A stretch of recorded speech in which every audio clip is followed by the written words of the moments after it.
ಅಲ್ಲೇ ಸ್ವರ್ಗ, ಇಲ್ಲೇ ನರ್ಕ.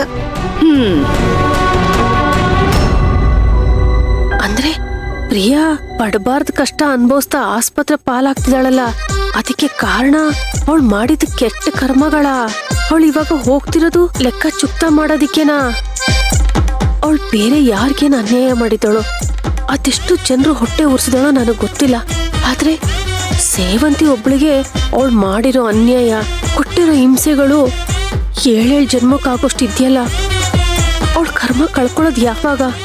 ಅವಳ ಜೊತೆ ಪ್ರತಿ ಒಂದಕ್ಕೂ ನಾನು ಶಾಮೀಲಾಗಿದ್ದೀನಲ್ಲ, ನನಗೂ ಈ ತರದ ಶಿಕ್ಷೆಗಳು ಕಾದಿದ್ಯಾ? ಅಯ್ಯೋ ದೇವ್ರೇ.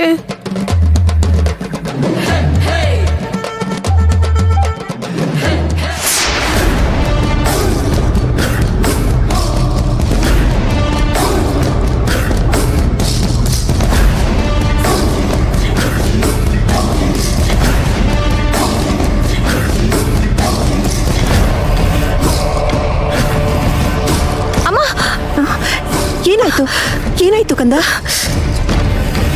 ಇಲ್ಲ ಇಲ್ಲ, ತಪ್ಪು ಮಾಡಿದ್ದು ಪ್ರಿಯಾ.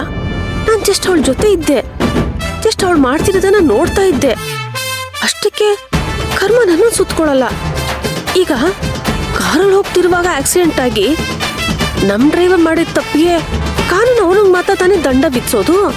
ಅದನ್ ಬಿಟ್ಟು ಕಾರಲ್ಲಿ ಕೂತಿರೋರ್ಗೆಲ್ಲ ದಂಡ ವಿಧಿಸ್ತಾರ? ಹಾಗೇನಾದ್ರೂ ಇದ್ರೆ ಪಾಪ ಪ್ರಿಯಾ ಅನ್ಯಾಯವಾಗಿ ತಗ್ಲಾಕೊಂಡ್ಲು.